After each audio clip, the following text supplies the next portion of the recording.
Hi, I'm Heather Haley, coming to you from the GBTA broadcast studio, and I'm happy today to have with me Katie Virtue from Corporate United. Welcome, Katie. Thank you, Heather. So, a lot of people are still unfamiliar with the concept of a GPO. Can you talk to me a little bit about how group purchasing organizations are affecting travel and who really benefits from your involvement? Sure. So the concept of a group purchasing organization is simply that multiple companies combined together can achieve better savings and programs and contract terms versus something they're doing on their own. But really where a lot of other value comes into play is, for example, with the travel manager or the procurement person who owns travel themselves. And that person oftentimes has limited resources, limited time to tackle everything within the travel space that they're looking to handle. And a group purchasing organization can come in and really support that, whether it's from the sourcing piece on the front end or helping manage the contract, provide better reporting. And then as a group, we are able to provide a lot of industry insights from what we hear from different members, and also build best-in-class programs because we have so many companies that we're utilizing. So great. We were talking a little bit about sourcing. Can you tell me what trends you're seeing in procurement?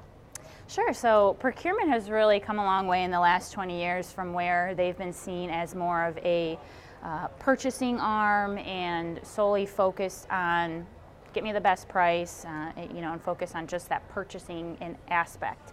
And so they've become much more strategic in the last few years. That's true. And a big part of that then transcends into even the traditional RFP process, where back when a lot of spend was unconsolidated and unmanaged, it was easy to go out to bid and run a traditional RFP. But over the years, as companies have gotten better at managing their spend, they have seen diminishing returns when it comes to trying to run RFPs. And because of that, procurement has realized they have to become more strategic, and therefore they have to talk further with the stakeholders in the organization that are managing these providers and these contracts. So for travel example, more people in procurement are being aligned to own travel or work with travel, and are therefore gaining further knowledge about what is really part of that industry and what are the key objectives beyond just pricing. So as we talked about travel and procurement, what do you see as the best balance between the two and a healthy relationship? How does that exist between travel and procurement?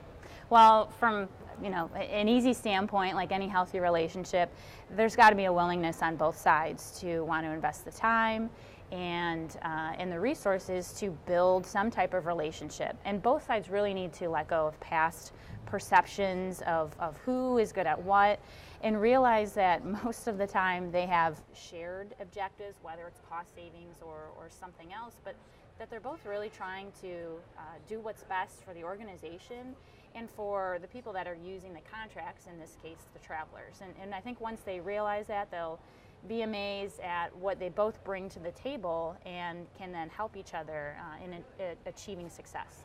Well, Katie, we're so thrilled to have you here at convention, and thank you for your insight and for sharing with us a little bit about the GPO space, and have a great convention. Absolutely. Thank you, Heather.